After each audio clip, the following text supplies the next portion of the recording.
అమ్మా, శాస్త్ర ప్రకారం కట్టుకోవాలి. మీరు ఎన్ని లక్షలు చీర పెట్టారు అన్నది ముఖ్యం కాదు. పుట్టింటి వారు లేదా పుట్టింటి స్థానంలో ఉన్నవారు చీర పెట్టాలి. ఆ చీర కట్టుకుని నవవధువు వ్రతంలో కూర్చోవాలి.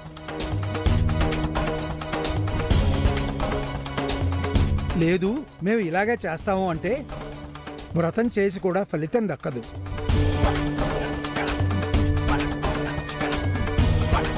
నేను ముందే హెచ్చరిస్తున్నాను, తర్వాత చెప్పలేదు అనకూడదు.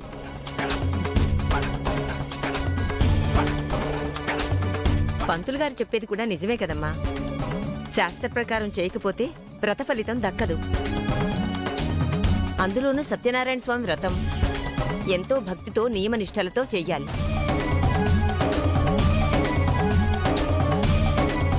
మీరు చెప్పింది నిజమే అత్తయ్య. కానీ నా కోడలు ఆ పని మనిషి ఇచ్చిన చీర కట్టుకోవడం వదినా, నిన్న కూడా ఇంతే. కోడలి మీద ప్రేమతో అన్నిటికీ అడ్డుపడ్డావు. ఇలా అయితే ఎలా చెప్పు? వ్రతం జరగాలి కదా. రమాదేవి, ఆ అమ్మాయి అమ్మా నాన్న ఉంటే వాళ్లతోనే చీర పెట్టించేవాళ్ళం.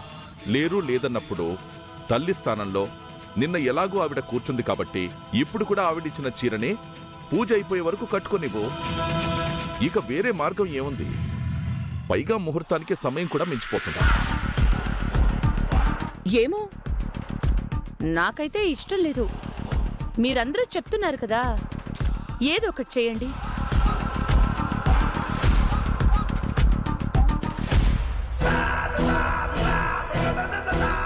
ఏ చామంతి, పంతులు గారు చెప్పింది విన్నావు కదా?